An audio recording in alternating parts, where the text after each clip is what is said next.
Happy! So we're recording this on what is a holiday, but holidays vary from place to thing. So I'm just going to say, Happy Deep Space and Dragons Day, whatever day you may be enjoying this. I'm Richard. I am Karl, and I am definitely enjoying this day because, I really enjoy recording podcasts while just sitting on my bed. So it's good. Yeah, and I ate a giant Kinder Surprise egg, which could be for any holiday. You don't know me, you don't know my life, but it was delightful. And I had soup for dinner. For lunch. I don't know, dinner or lunch depends on your preference. But it wasn't rabbit stew, so that's a little bit disappointing for the holiday. I mean, rabbit is not a food that's super high up on my priority list anyway. Like, if someone's like, here, try this rabbit, I'd kind of feel bad. Like, because they're adorable. I mean, I'd still try it because I'm not rude. But the idea of going out and killing a rabbit to eat it isn't particularly high on my to-do list. I mean, you can make that argument of, how dare you eat food without looking at the eye and being willing to murder it yourself. Yeah, it's called living in denial. One time I went and caught crabs with my sister. Then you take the crabs and you pick the ones that you don't want and you put the ones that you do want. You just put them straight into the pot of boiling water. And then once their shells turn red, they're done. But it's like, they're still like squirming around a little bit and then you drop them in and it's like, oh, poor crab. I just watched the life come out of him. Yeah. And with that note, we're going to be talking Pixar movies today. But first, what's new in the Karl-verse? I've mentioned this the past couple of times here, but spring is here, so that means that I can actually climb the dirt piles outside. I can actually go outside and use my garage. So I'm really hoping to catch up on some projects. And one little side project that I had a chair with it has a metal frame and then it has the seat and the back, but the back was broken. Okay. And so I instead of fixing the back, I just took my angle grinder and just cut off the post and now it's a stool. I mean, turning a chair into a stool sounds like an achievement. It really does. But no, that's actually very efficient, very impressive. I would probably die in this exchange because we know how my coordination goes. Well, I didn't remove the seat bottom from the chair before I started grinding the metal, so I did cut the seat bottom a little bit, but it didn't start on fire. So I mean that's a bonus. Yeah, I don't have to pick up a new co-host yet. I have a couple people I'm training in the background for when you inevitably self-destruct, but I'm happy it doesn't have to be at this exact moment. That is lovely. Well, I was just shooting sparks around while there was a whole bunch of sawdust suspended in the air and a bucket of water hanging over my head. It was a good time. I mean, if you do die in a dust explosion, you can be happy to know I'm up $20. That should be the thing that carries your soul to the afterlife, content that it's fulfilled its purpose. So what's new with you there, Richard? So I've finally reached the end of the semester, which means I've signed on, so I start my tutor training next week, I believe. Mm-hmm. And that gives me one step to my dream of being allowed to wear sweater vest unironically. The entire point of going back to school. Getting my education, exams, team projects, volunteering, student outreach, volunteer opportunities is so I can have salt and pepper hair and a sweater vest and be the one professional on the planet that's socially acceptable to wear. That's the actual objective. I'm allowed shoulder pads, I'm allowed those little elbow leather patches. These are fashion items that as a English professor you're allowed to wear, but as a Richard you get mocked for. So I have a dream and I'm shooting for it. Do the leather pads on the elbows, do those serve a functional purpose, or is it actually just a fashion statement slash reusing old clothes? So what happens is, they come pre-patched. I'm not adding leather patches to my shirt post-mortem. Although I did get a gift basket that had a tiny sewing kit in it, so I probably could attempt this. Okay. So the point of the patches, in theory, would be if you were writing on an actual desk, pen and paper, they would brace your arms. But I have a cushy, propped up, correctly angled keyboard on top of a Magic the Gathering playmat, so they don't actually serve a function for me. But they are comprised solely of when you take sexy molecules and fine molecules and combine them at the subatomic level to make sexy fine molecules. They create patches on my shirt, and it is delightful. Yeah, okay. And the other new thing with me is I learned that as a student, because of students in like the kinesiology and sports fitness programs, I can actually get a free personal trainer in the fall because they need to do so many hours, and then they just kind of volunteer out to students. But my current shape, after spending 2 years indoors, no longer working in a kitchen throwing 20-pound bags of potatoes above my head, is I've become weaker than a kitten. So I've started jogging again to get up to the physical fitness required for me to then work out successfully without just dying. Like, you know, to be able to make it up the stairs to the gym without getting winded. So I've been trying to improve my stamina so I'm in good enough shape to start exercising. Because, oh man, to viewers that don't have a good physical picture of me and haven't creeped me out on the internet, I used to be a stick figure, where my entire physique was I would walk comically far distances every day. So it's kind of like an apex predator who existed by tracking its food down till it fell over of exhaustion. Right. But I don't actually have any strength or skill or dexterity. I just could live forever. So I'm trying to regain that, having doubled in body mass over COVID. So I can continue to creep along. I have a coworker, and he used to walk all the time because he didn't have a car, he couldn't drive. But as soon as he got a car, he's probably gained like 50 pounds in the past year because he started driving instead of walking. So walking is actually pretty good exercise, even if you don't feel like you're doing that much. Oh yeah, and I did buy a jogging outfit, which I feel so silly wearing, even though it's exactly what people wear for jogging, because I'm so used to walking around in a dress shirt and jeans as my motif. And I'm like, I look like I'm exercising and it feels wrong. You got like the sweat headband too to hold your MP3 player? No, but I do have like this like sweat absorbing like micro hoodie thing that I can put up. Oh. And like the absorbing bodysuit that like goes under the shorts and t-shirt to like keep my form in form to stop me from tearing my muscles as easily. Do you even have an MP3 player, or do you just use your phone like everybody else? Yes, who has an MP3 player? Like, get with the times, bruh. Do you want me to, like, check your tape deck and make sure you have to flip it every 20 minutes to get to the good songs? Maybe they'll have the Sonic the Hedgehog 2 OST on 8-track and you can listen to that. On 8-track? Just carrying around a big old boombox on my shoulder? I mean, that'd be a pretty good workout, though, if you went jogging with the full boombox over your shoulder and then just alternate it, like, every 5 blocks. Like, is that a good workout? That sounds like one. But anyways, now we should get back to our actual topic of Pixar movies, which the first Pixar movie is actually surprisingly old. All right, let's get started. Maybe it's not surprising, but... What do we got on the list, which I have prepared for this interview in no way, shape, or form? So let's do this. Well, the first Pixar movie ever released was Toy Story on November 22nd, 1995. So I was 5. And I definitely watched that when it came out, possibly on VHS. I feel like I got hit by a leg spike. Can you hear me now? Oh no, did I lose my co-host? Definitely hit by the leg spike. Please come back. Do I need to use the giant claw machine and try and lift you back into the chat? Hopefully it's not my internet that's being stupid. It's probably your internet. I'm plugged into a high-speed landline and having a fully functioning conversation with you. Just gonna keep saying stuff. Hopefully, yeah, we're picking you up perfectly, even though you can't hear me. It's recording me saying stuff. It is, in fact, recording you saying stuff. Oh, I was 5 years old when Toy Story came out. Yeah. So, I am currently having a co-host that cannot hear me. Information for people to know.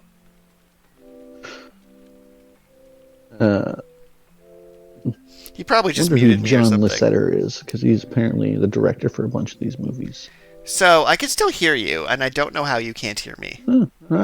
Now you're coming back in. Oh, good. I don't really know what happened, but I heard you perfectly. And they just have 2 minutes of you having, like, a quiet conversation, as I would wait for you to stop talking and then put in commentary.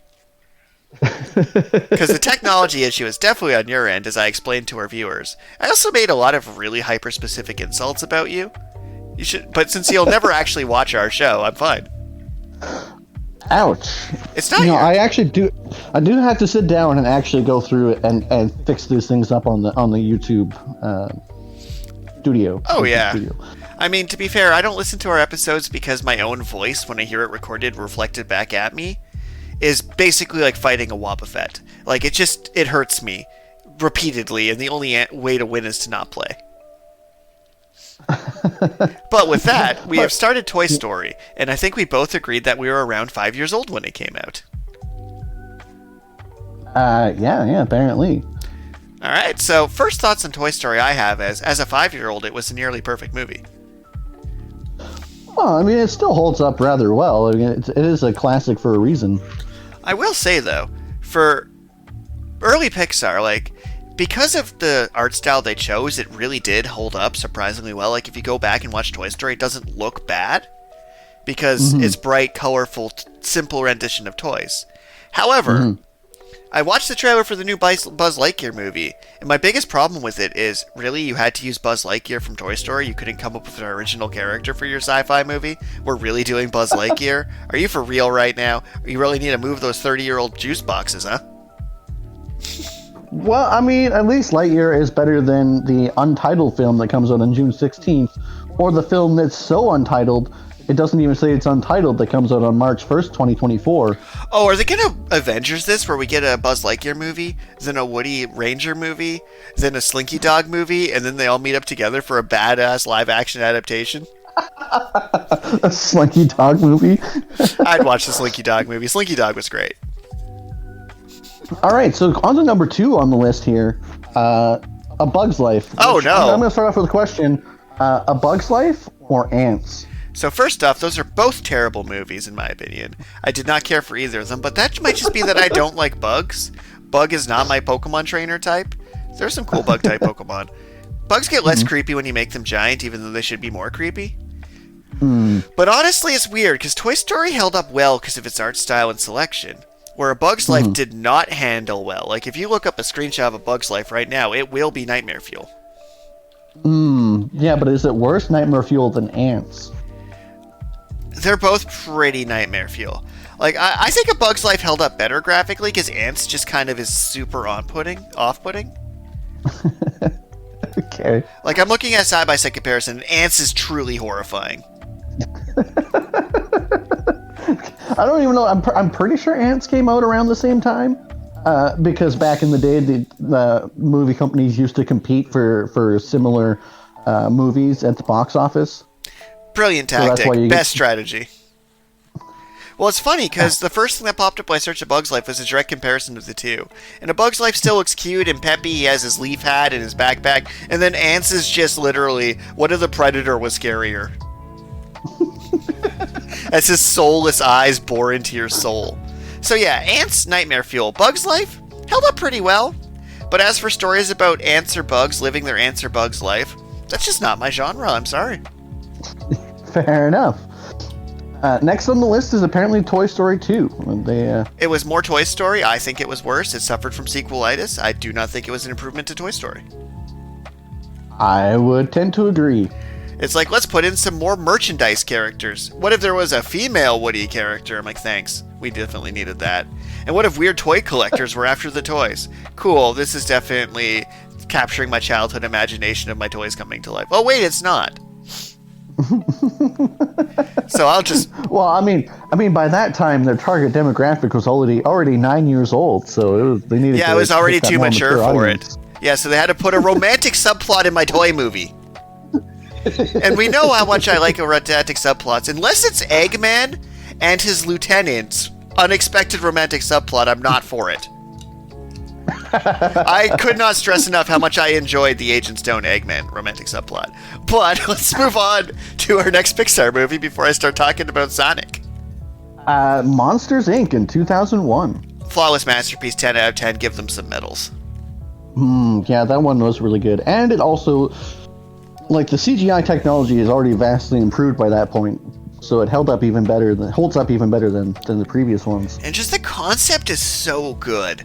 Like, just the idea of the monsters in the closet being brought to life cinematic. I'm like, nah, if your target audience is kids, and you literally just flip the script on the monster under the bed, that's just genius. Flawless, 10 out of 10, perfect plan. They could not have made that movie better. Even if one of the main characters is just Suezo from Monster Rancher with a second leg. All right. So next on our list is Finding Nemo, which apparently came out in 2003. So Finding Nemo is so iconic that, like, I'm not brave enough to attack Finding Nemo. I'm just not. I enjoy having some self-preservation. As a single dad tries to raise his handicapped son who gets abducted by terrorists and then has to rescue them with their special needs friend. It is just like the most representative story they'd ever put out.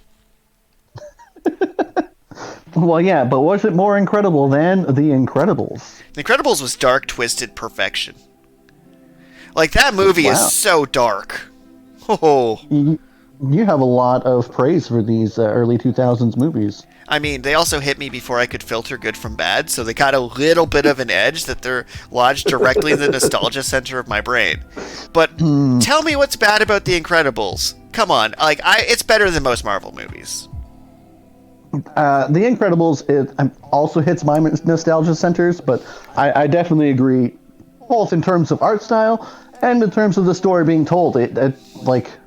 Although, I mean, at the time, it was Mr. Incredible does just straight up murder people. Like, that movie is like, it's a kid's movie, wink. It's like, no, we're watching Deadpool, a slightly toned down Deadpool. The main villain gets sucked into a jet engine for wearing a cape and dies. Like, that movie just has some, like, weirdly nihilistic humor to it. Outfit. What do we got next?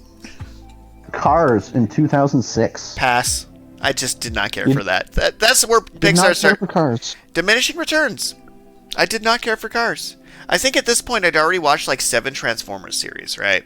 Like, I've been through Transformers G1, the Transformers movie, Beast Wars, Beast Machines, Transformers Armada. So by the time I'm this age, I'm like, look at our wacky cars. I'm like, none of them have laser guns. You gave me laser guns in the last movie you did, Pixar. Why are we walking back the laser guns, the punches, and the giant robots? Why are we walking back the action and murder? This is way less murdery than your last few endeavors, and I am disappointed.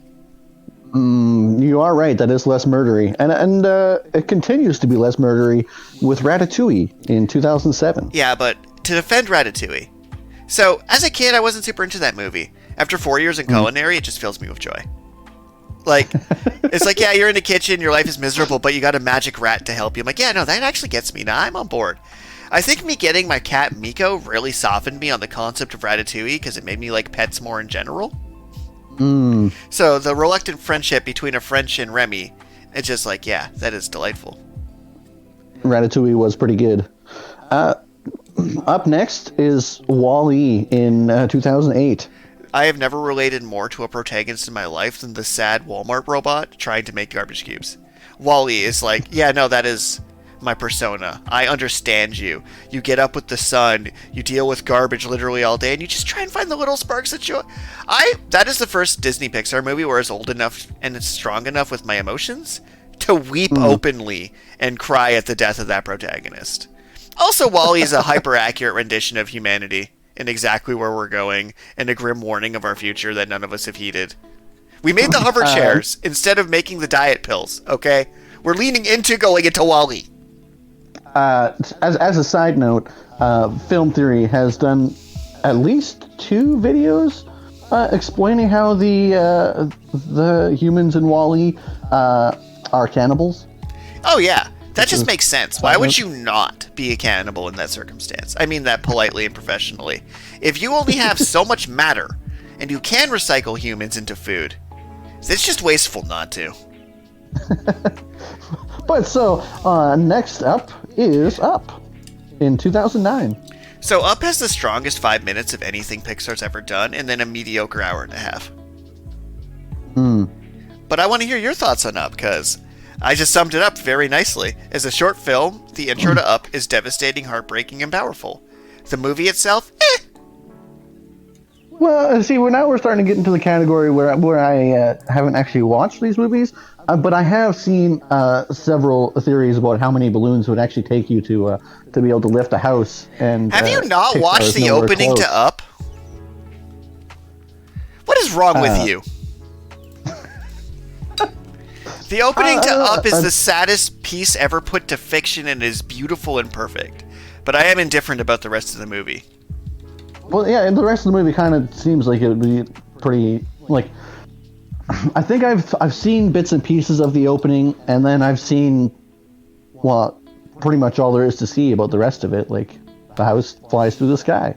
Yeah, but like the opening scene is so impactful and powerful, I'm tempted to make you watch it because it's only 4 minutes to be like, yo, and see if you manage to tear up or not. But since we do not video our podcast, I would definitely have this screamed with like a Karl cam to watch it damage you over time.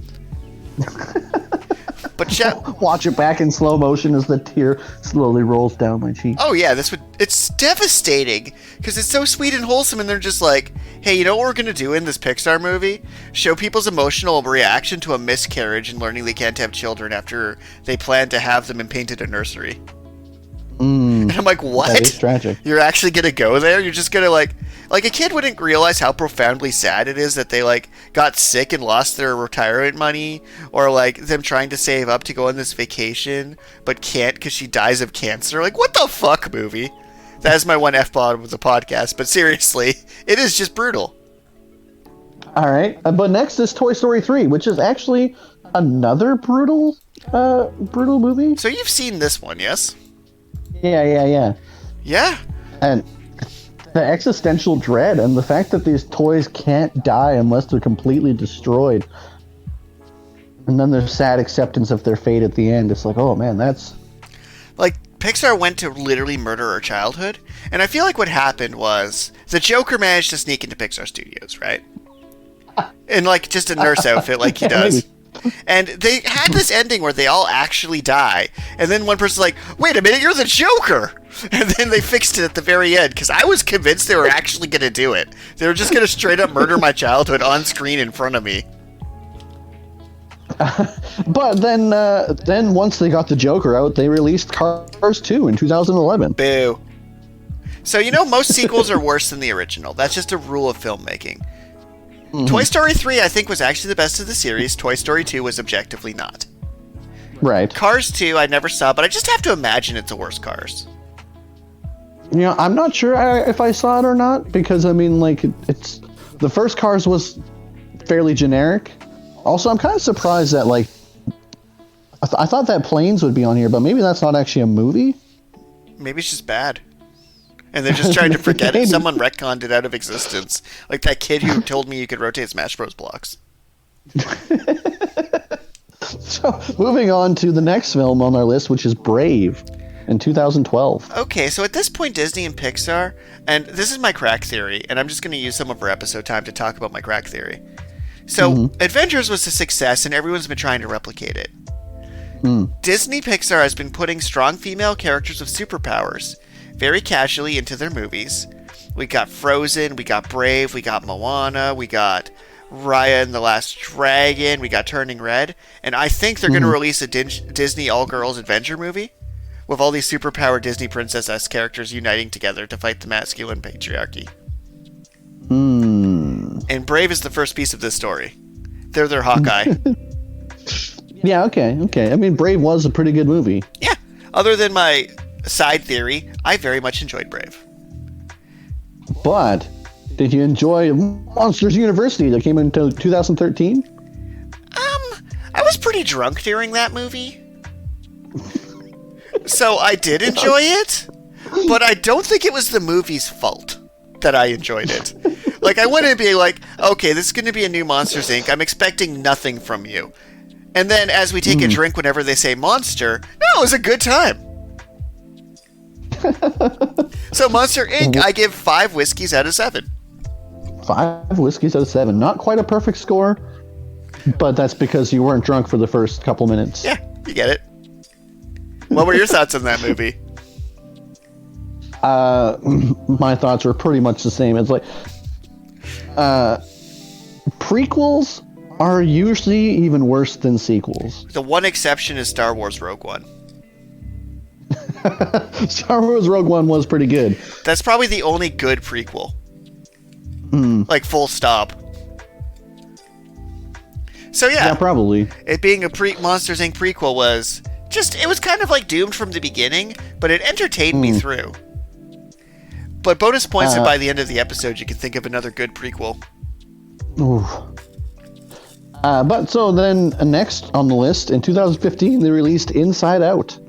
That movie was a freaking delight, and they had so many like emotional psychiatrists and psychologists on Approach. And it was probably the most accurate rendition of how to deal with depression that has ever been put to film. So I love that movie because of its actually accurate view on mental health. They show that sadness is an important emotion. They show that you need to blend sadness and joy. Like, they show that just trying to be happy in your way through will cause a mental break. Like, oh no, that movie was a masterpiece. I used clips from... I quoted it in my psych final. Okay, well, how many movies on here have you called a masterpiece yet? 3? We got Monsters, Inc., Finding Nemo, The Incredibles, WALL-E. Oh shit. I've been throwing around masterpiece too easily. But I think I'm not wrong either. Inside Out. That's 1/3 of movies released by Pixar before up to 2015. You know, I actually stand by it. 1/3 of Pixar movies are actually genre-defying masterpieces that go deep into the human condition. And then there's Cars. Well, and then there's also The Good Dinosaur. I've never actually seen that one. I don't know. Have you ever seen it? Yeah, but I fell asleep. So obviously it wasn't that good of a dinosaur. Not a masterpiece. Not enough T-Rexes or Velociraptors or something. Well, the problem was it just wasn't an inspired idea. They weren't trying to do anything interesting with it, right? Like, a lot of the ones I call masterpieces try and tap into like a deep psychological or philosophical or emotional core. And like, sure, it's a kids movie, but it's a kids movie about post-apocalyptic global warming, existentialism, and how humanity is becoming lazy and complacent with technology. Like, they try and take big swings in these kids movies. Like, Finding Nemo was literally, here's the first movie ever about a single dad raising his disabled son who gets stolen by traffickers. Like, even though it's a kids movie, they're trying to hit some buttons here. And then other times they just need paychecks. And this was another time they just needed a paycheck. The Good Dinosaur wasn't trying to redefine anything. Yeah, it was just kind of a goofy art style, really. Yeah. Again, the goofy dinosaurs going on. It was like, sorry, you're not even better than Land Before Time. That's rough, buddy. Well, okay, I mean, that's not really a fair comparison, because the first Land Before Time was definitely a masterpiece. I'm glad you said it, so I didn't have to use use Land it. Before Times. Yeah, Land Before Time 2 was adequate. Anyways, next on the list of Pixar movies is Finding Dory in 2016. So what happened is they had a bunch of Finding Nemo merch, right? And they thought to themselves, how can we move our Finding Nemo merch? So then they did Finding Nemo again. This is not a masterpiece. Okay, I haven't actually seen Finding Dory, but isn't it pretty much exactly Finding Nemo, but just from Dory's perspective or something like that? Yeah, Finding Nemo 2 Electric Boogaloo. Yeah, okay. Yeah. And then next, another great masterpiece, Cars 3.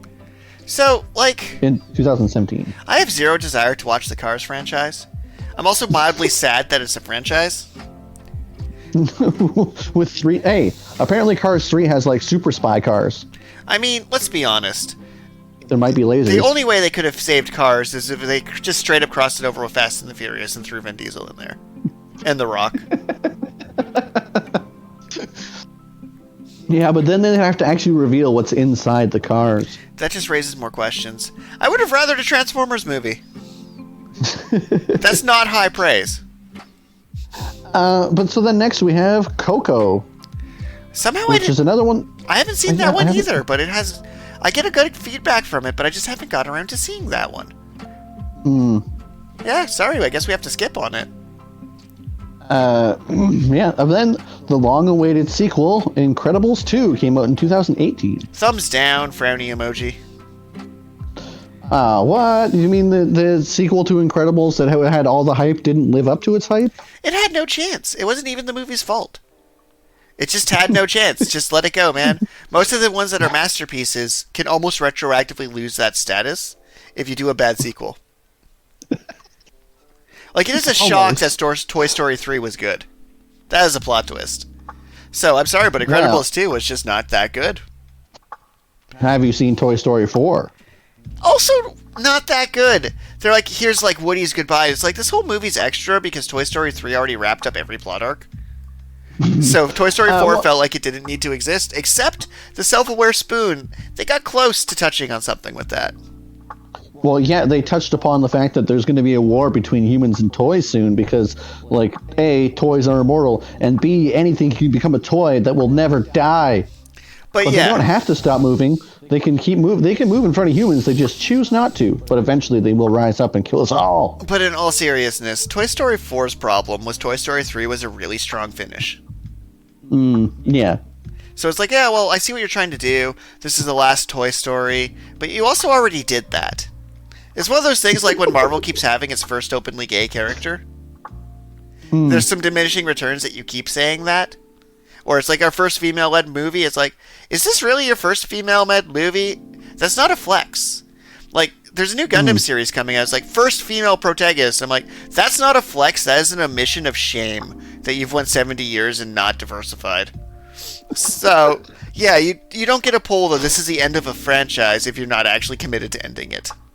Okay. So then my question about that, about diversifying, are you just annoyed that they're advertising that they're diversified? Yes. Or... I 100% believe having a female character in a Gundam series is a good thing as a protagonist. Mm-hmm. But by saying you've never done, be like, first female character, I'm like, really? You're advertising that you've managed to, after 60 years, put someone in who wasn't a teenage Japanese boy as a main character in your series? That's not a flex. Like, they should do it. They absolutely should do it. But the banner shouldn't read this. Like, it shouldn't be in the title. Like, yeah, look at this.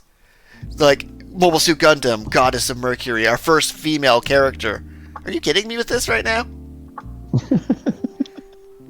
Also, technically, the first female Gundam protagonist was Marlena Peacecraft, because it turns out they were the actual protagonist of Gundam Wing, not Hiro Yui, even though he was on the poster. But let's move along before I go into this entire tangent. Well, yeah, let's move onward to Onward, which came out in 2020. I'm gonna need a refresher about what that one was about. I'm drawing a blank.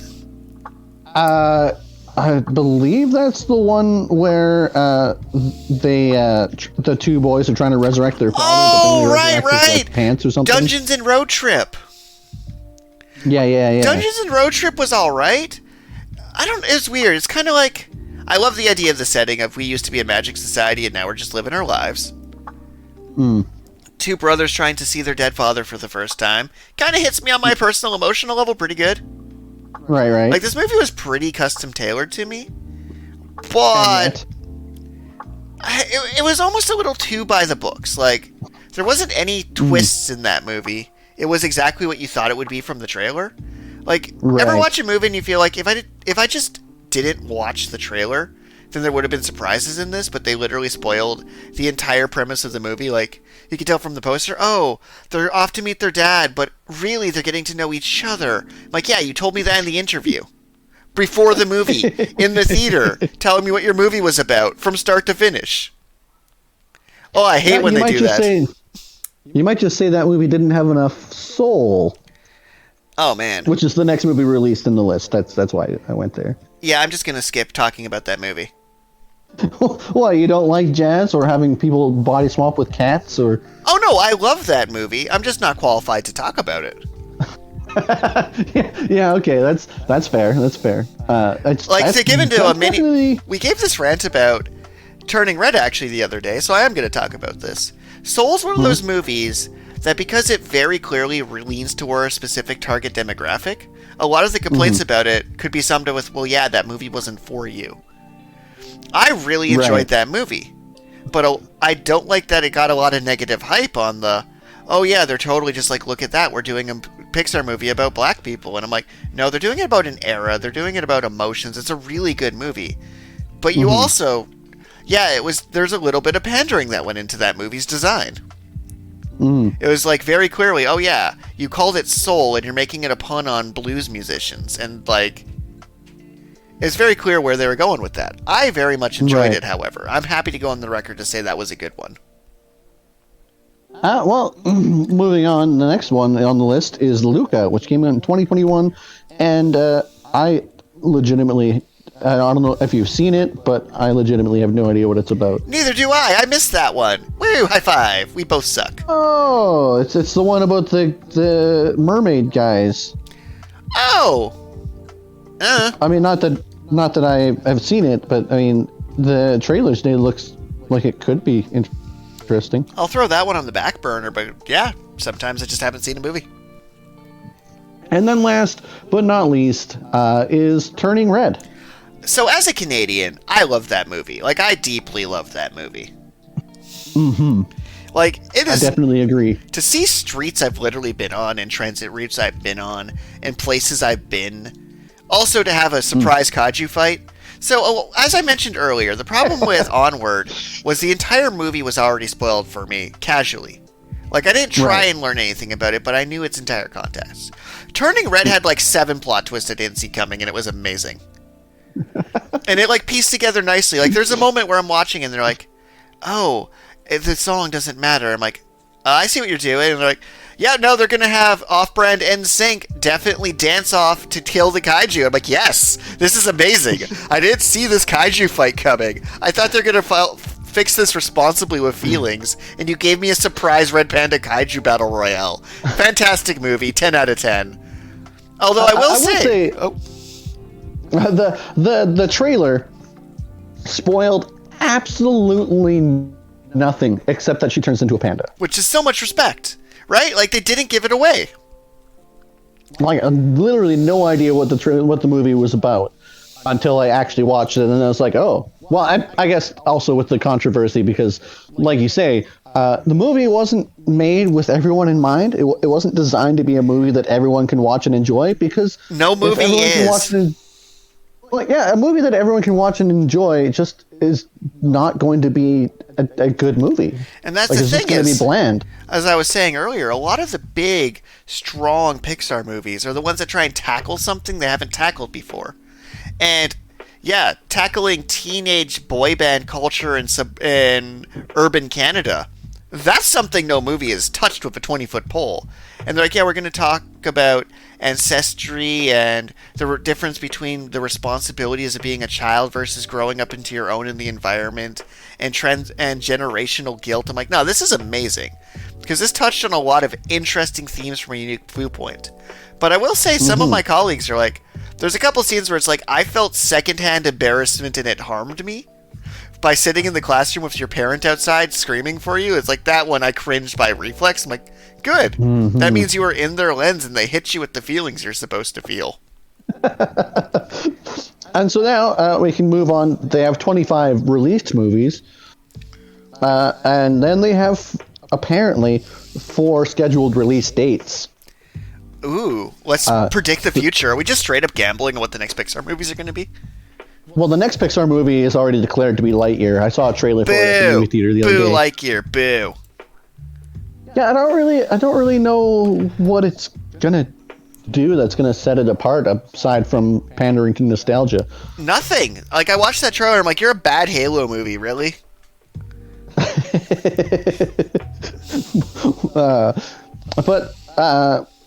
So, see, it's pretty hard to predict what's going to be next without actually watching Lightyear, because when you watch the Pixar movies, you can search for Easter eggs of things that might be coming up. Yeah, that's not my style.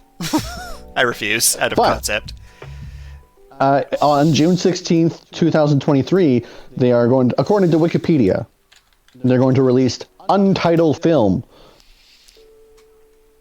That's what it's called, Untitled Film. Actually, I wonder if that's actually what it's going to be called. You know how much kudos I give them if it was actually called that? But I think with that, let's go to our random question of the day. And remember to, if you submit by commenting on our videos or on any of our media, or message me or just scream loudly or smoke signals your random question of the week, you can win yourself a free digital deluxe edition of the Waltz of Blades.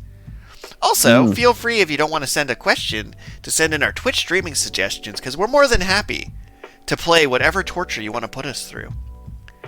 But, well, as long as it has online co-op, you can't suggest any single-player games, because we have to be able to online co-op, and preferably some sort of online versus for us to finish the stream with, because, you know. To be fair, if they're like, no, we need to watch you play through Lord of the Rings on NES. We need you to do it. I would find a way for us to both make commentary on it. Like, if we got strongly suggested to play a one-player game together, I'd make it work. Yeah, I guess. All right. People have watch parties and stuff, but that's not what the random question is. So our random question, which comes in from an anonymous viewer/listener, maybe they're viewing with their mind's eye. What or who are you always willing to make time for? Ooh. That is a tough one, because I mean, like, I strongly believe that you make time for the things that are important to you in your life. Like, when people are like, oh, how do you have time to do all that? It's like, well, that's because that's important to them. Like, that's... Oh, yeah. So, I mean, but to actually answer the question, go ahead. Do you want... No, I would say I am pretty much always willing to make time for my parents, because, like, I know there's a lot of families that are not as wholesome as mine, and I just feel really, really blessed by my family. Aww. And so I want to make sure that I make time for them, because I know not everybody has that opportunity, so I don't want to squander it. That's adorable. Like, I, for example, do not make time for my mom. I will phone her if I am substantially bored enough and am in the right headspace, because she'll never watch this episode. She's not going to ever know I said this about her. That's part of the problem. So, I'm going to say no to that, but I will pretty much always make some time for you. I will try and make sure I talk to you at least once a week. I'll make some time for Jeremy, like I'll try and go for a walk with him once a day. I'll make some time for Cassie. I'll make sure to message her at least once a day and try and see her at least once a week if I can manage. And my stupid cat I am forced to make time for as he mauls me in my sleep. And I make so much time for this cat. Oh, my lord.